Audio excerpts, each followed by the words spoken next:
Après ce travail avec l'équipe volante, Édouard devient un permanent régulier du CTC. Les permanents du CTC dans les années 60 et au début des années 70 ont essentiellement trois fonctions. Ils soutiennent l'action des conseils du travail, des conseils régionaux ou locaux dans toutes les régions du Québec. Ils donnent aussi de la formation syndicale aux différents affiliés du CTC. Et enfin, ils négocient et défendent des griefs pour les syndicats chartrés, c'est-à-dire les syndicats directement affiliés au CTC. Au bout de 6 mois, j'étais permanent. Et j'étais attaché au bureau de Montréal. C'est Philippe Vaillancourt qui était notre directeur. Un homme que j'admirais et puis que j'admire encore. Lui, un homme honnête, c'est un homme qui est un universitaire, et il connaissait l'économie, un homme de gauche, évidemment. Et c'est un homme intelligent. Et on était, je sais pas, 6, 7, 8, des fois on était plus ou moins. Là. On donnait des services aux sections locales. Et on faisait de la formation. Puis on visitait les conseils de travail à travers la province de Québec. On avait chacun nos conseils.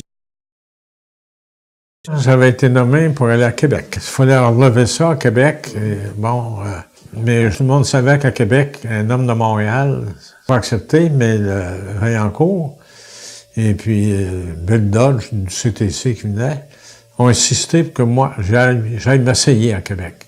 J'ai été m'essayer à Québec. J'ai duré là 1 an et demi, 2 ans, et j'ai fini par dire à Vaillancourt, au CTC, qu'ils ne m'accepteront pas. J'étais pris dans un bureau sur la rue Bayard, personne ne venait me voir, puis quand il y avait une assemblée du conseil régional à Québec, ils me faisaient asseoir dans la salle, ils ne voulaient pas que je m'assoie en avant avec les officiers. J'ai essayé, j'ai insisté, j'ai essayé de leur parler, puis et Québec, ils ne veulent pas de personne de Montréal. Alors c'est là qu'ils ont accepté que je revienne à Montréal. À un moment donné, j'étais attitré à l'Abitibi. Je partais de chez moi le samedi après-midi et je revenais le mardi. Il fallait que j'aille à Val-d'Or. J'allais à Rouyn-Noranda, puis j'allais à Amos. Et là, on allait rencontrer les exécutifs, on avait des assemblées, et ils nous demandaient des services, par exemple d'organiser une fin de semaine d'études. On leur donnait des cours sur la loi de l'assurance chômage, on leur donnait les informations qu'ils avaient besoin. Parce que les représentants de leurs syndicats, eux autres, ils négociaient, puis ils réglaient des griefs. On forme des conseils de travail. C'est pas pour négocier des contrats de travail, un conseil de travail. C'est pour représenter la classe ouvrière, publique, dans le monde. Je suis venu à Trois-Rivières. Le conseil du travail, c'était des amis de la Chambre de commerce, puis ils faisaient des réunions ensemble, puis ils avaient le même langage. Il a fallu se rebâtir. Tu sais, comme à Louisville, il y avait rien. J'ai bâti un sous-conseil quand j'ai rencontré un gars comme Yvon Bellemare, puis d'autres comme ça. Shawinigan, j'ai eu plus de difficultés à trouver. À Trois-Rivières, j'ai trouvé du monde aussi, là. Je les ai pas tous à la mémoire, mais des gens qui déjà, eux, avaient déjà une avance et avaient des idées, une philosophie. À Sherbrooke, c'était pareil. J'étais à Sherbrooke. Moi, quand je suis arrivé là, j'ai commencé à faire mes discours philosophiques, politiques, et j'ai été fêté. J'étais le premier à aller faire ça. À là-dessus, Jean-Yves Caron, il était avancé, il était tout seul. À Drummondville, j'ai trouvé des gens aussi. Partout où j'ai été, les conseils de travail sont là pour ça. C'est sur le plan régional, les unir, puis les informer tant qu'on peut sur la situation économique, politique, sociale qui existe dans notre pays. Et les chambres de commerce représentent le patronat. Le Conseil du travail doit représenter la classe ouvrière. Publiquement, là, pas au niveau de la négociation de la convention. Publiquement. Il doit défendre les intérêts de la classe ouvrière. C'est d'emmener la classe ouvrière à se reconnaître comme un groupe social, économique, et peuvent avoir une influence sur les politiques sociales et tout, à condition qu'ils soient conscients de leurs valeurs et de leur pouvoir si ce groupe ensemble sont unis ensemble. Il faut instruire et informer les travailleurs, la classe ouvrière. Il faut qu'ils avancent sur ce plan-là, sur le plan politique, économique, social. Puis il faut qu'ils se connaissent, les travailleurs, comme des gens indispensables à la société, utiles à la société, et qui doivent, autant comme n'importe qui, surtout ceux qui ont de l'argent, bénéficier de la société, puis avoir leur mot à dire. Mais les travailleurs ne savent pas ça encore. Il y en a qui le savent, mais la masse des travailleurs ne savent pas ça. Moi, c'était ça, c'était mes discours. Quand j'allais dans un conseil, puis dans des sections locales, moi, je ne parlais pas de règlement de grief. S'ils me posaient des questions, bien oui, ils me posaient des questions sur le fonctionnement d'une négociation de convention. Oui, j'ai donné mon cours bien des fois. Mais j'essayais toujours de faire comprendre que ça suffisait pas, ça. Être juste syndicalisé, puis faire des griefs, puis négocier des conventions collectives, il faut aller plus loin que ça. Moi, c'est ça que j'essayais de faire comprendre. Je ne sais pas si j'ai réussi, là, mais moi, c'est toujours ça que j'ai voulu essayer de faire comprendre. J'avais des très bons amis. Et un jour, M. Cloutier, qui avait passé sa vie dans une mine, qui était président du Conseil du travail de Rouyn-Noranda, m'avait dit que les gens qui travaillaient dans les mines, comme lui, mouraient vers l'âge de 65 ans. Il dit, c'est la moyenne. Un bon ami qui m'invitait chez eux. Et quand j'ai quitté l'Abitibi, j'y allais plus, je reçois un téléphone chez moi, c'est sa femme. Elle me dit, Édouard, elle dit, viens voir Arthur, il va mourir. Elle dit, il a 65 ans. Mais elle dit, il voudrait avoir Henri Massé aussi. Elle dit, j'aimerais ça si vous pouviez venir tous les deux. J'ai appelé Henri Massé. On s'est entendu le lundi ou le mardi, on s'est en allé en Abitibi, on s'est rendu chez eux et il est mort dans nos bras. La journée qu'on est arrivé là, c'est comme s'il nous attendait, ça.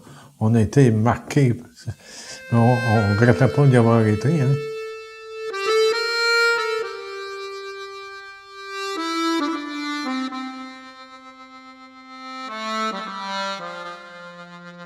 Au cours de ces années, comme permanent du CTC, Édouard Gagnon devient un négociateur chevronné.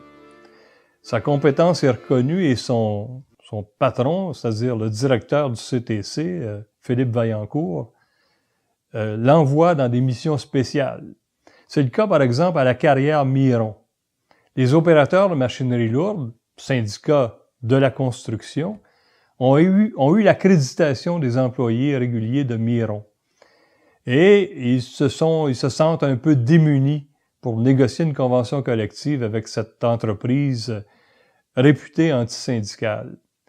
Édouard va y jouer un rôle important. Philippe Vaillancourt me donnait des mandats les plus difficiles. Par exemple, aller négocier un contrat de travail avec les frères Miron, qui appartenaient à la carrière de pierre dans le centre-ville de Montréal. Et les frères Miron, ils étaient connus. Et il n'y avait jamais eu de convention collective. Et c'est le syndicat Les opérateurs de machinerie lourde, ils n'avaient jamais négocié. Alors, ils m'ont donné le mandat d'essayer d'avoir un contrat de travail acceptable, mais pas faire de grève tout de suite chez les Virons, parce que les gens... Tu sais, c'était clair, mais au moins avoir un contrat acceptable. Alors, j'ai négocié avec les Mirons pendant 2 ans de temps, avec Raymond Miron, qui était un homme malade. On négociait, il avait son avocat puis son directeur. Et quand on parlait un peu plus fort, là, il se levait, puis il allait dans un autre appartement, il disait que son cœur... Il avait peur que son cœur le lâche. Mais on a négocié. Et à un moment donné, il fallait accepter ou refuser les offres. Et moi, j'ai recommandé aux gens du syndicat d'accepter l'offre qu'on avait d'un contrat de travail. Alors, ils l'ont accepté. Ils m'ont dit que je ne sais pas s'il y a eu d'autres négociations dans des carrières, mais ils m'ont dit que c'était un contrat modèle pour eux autres. Et je n'ai plus entendu parler. Mais on m'avait avisé, M. Vaillancourt, que si les Mirons m'invitaient dans la carrière pour aller visiter quelque chose, pas y aller, c'était dangereux. Et les Mirons, Raymond Miron, il me disait souvent « T'es un communiste ». Ben, je disais, je ne suis pas un communiste, mais je suis un socialiste. J'ai dit ça. Puis là, ben, il dit, avant qu'on arrive à une entente, il dit, je voudrais que tu saches, il dit, comment c'est des communistes, comment est-ce qu'ils sont méchants. Il dit, je vais te payer un voyage pour aller en Russie. Il voulait m'envoyer en Russie. Évidemment, je n'ai pas accepté. Mais ça, c'était un mandat comme ça. C'était un gros mandat, là.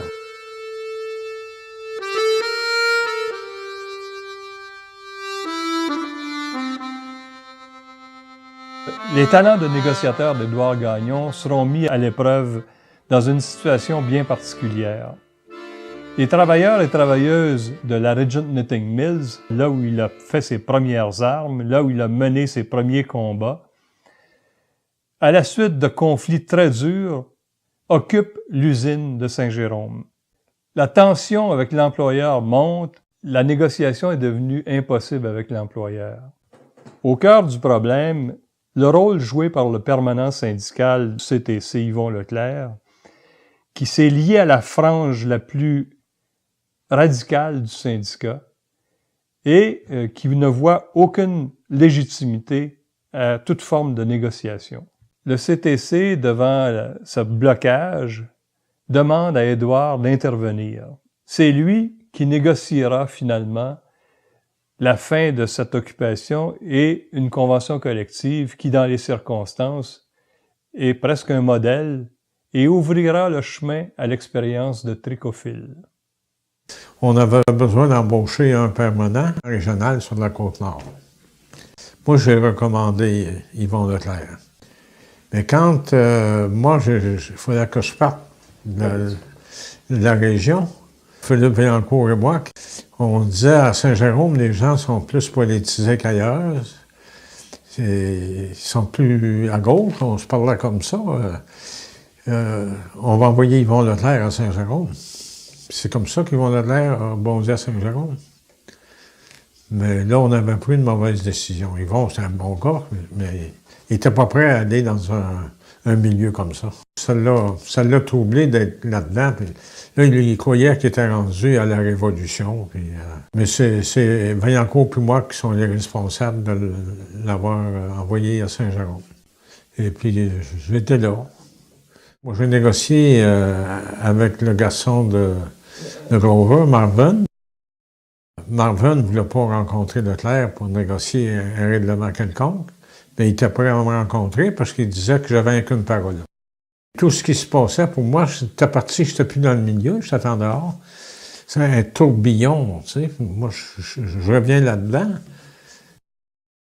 Il y avait le groupe d'Yvon Leclerc, il y avait du monde avec lui, qui voulait que la compagnie embauche 20 femmes qui avaient été mises à pied.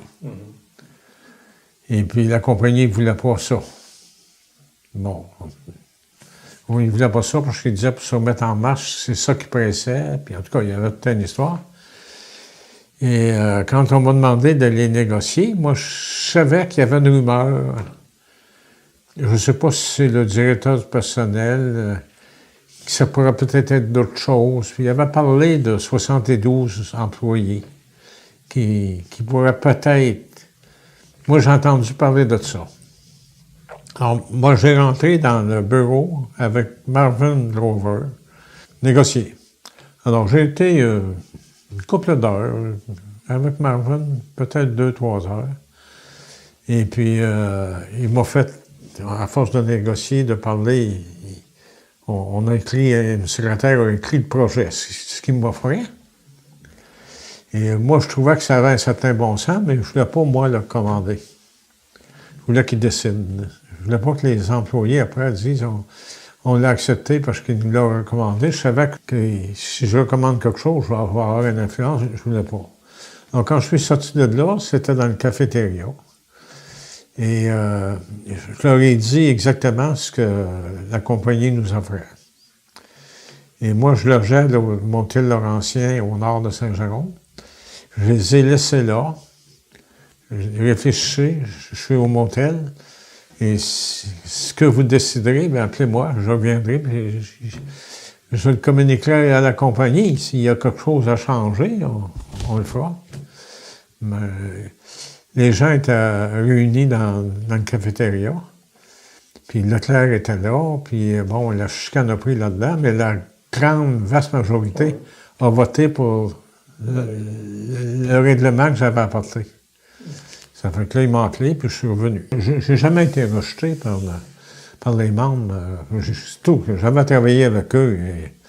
C'est peut-être 10-15 ans de ma vie que j'ai passé à parler de syndicats avec le monde. Je n'étais pas tout seul, mais il y en avait beaucoup d'autres.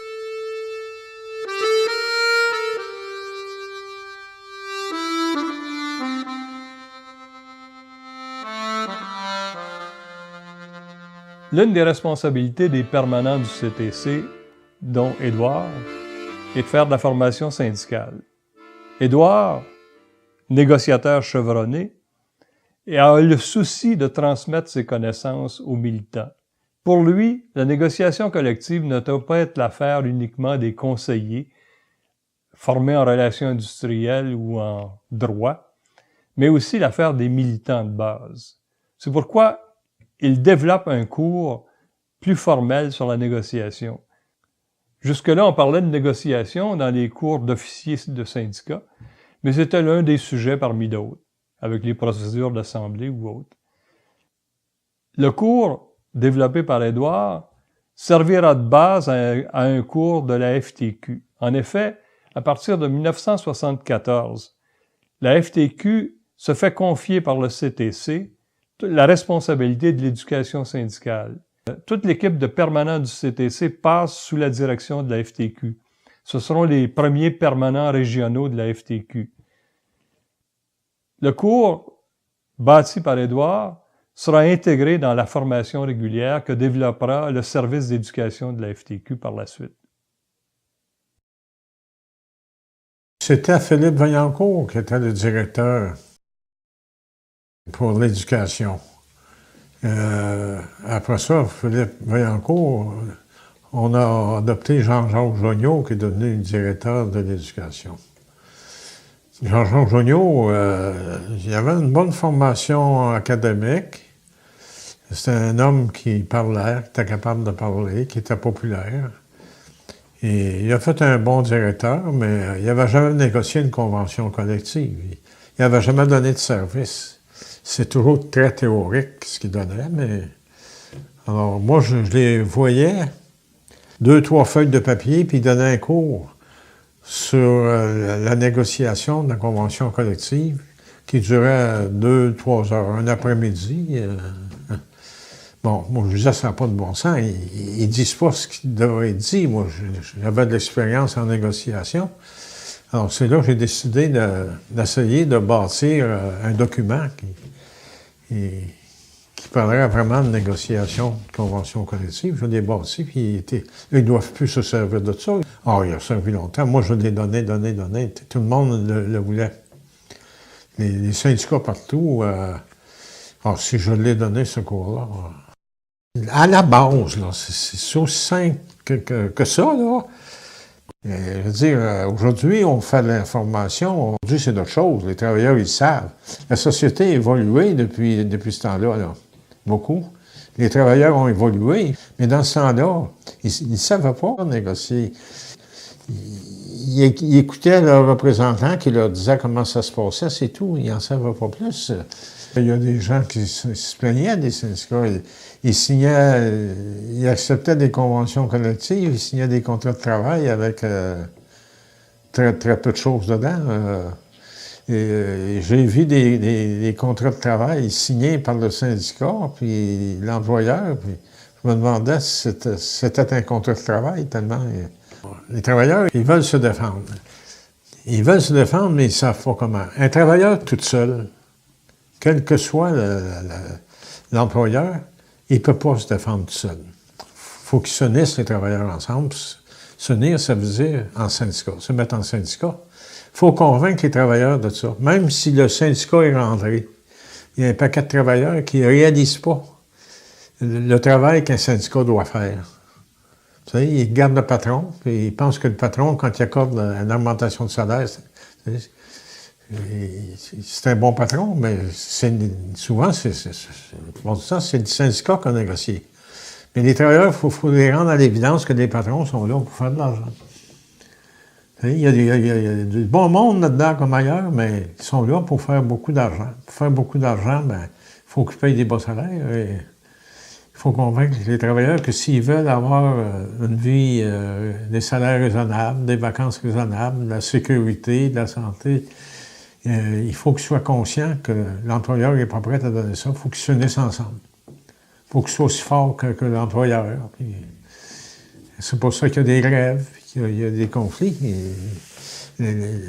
Les patrons, ça peut être des bien bons hommes, des bien bonnes femmes, mais eux autres sont là pour faire des profits puis faire réussir leur entreprise. C'est ça qu'ils pensent, mais c'est ça qu'il faut faire comprendre. Il faut que, continuellement, qu'un représentant syndical qui négocie et qui donne des services à des travailleurs, qu'à chaque fois qu'il y a l'occasion, il faut qu'il s'exprime et qu'il parle aux gens de la situation économique, politique et tout.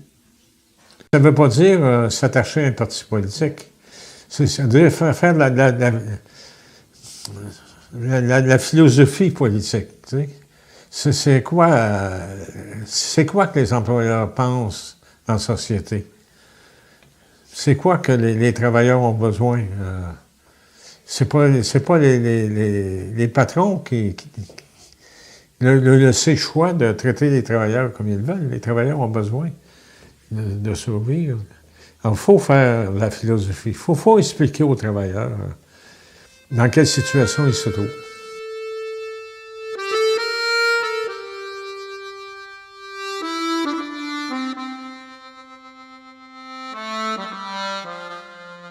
Édouard Gagnon a connu différentes étapes du syndicalisme québécois au cours des 50 dernières années. Il a vécu le syndicalisme dans les années dures de Duplessis, dans les années 50. Il a vécu les années d'effervescence et d'essor du mouvement syndical québécois dans les années 60. Il a connu les affrontements très durs de la fin des années 60 et du début des années 70. Une époque où les affrontements violents déclenchés par la présence des SCAB, des agents de sécurité, des injonctions.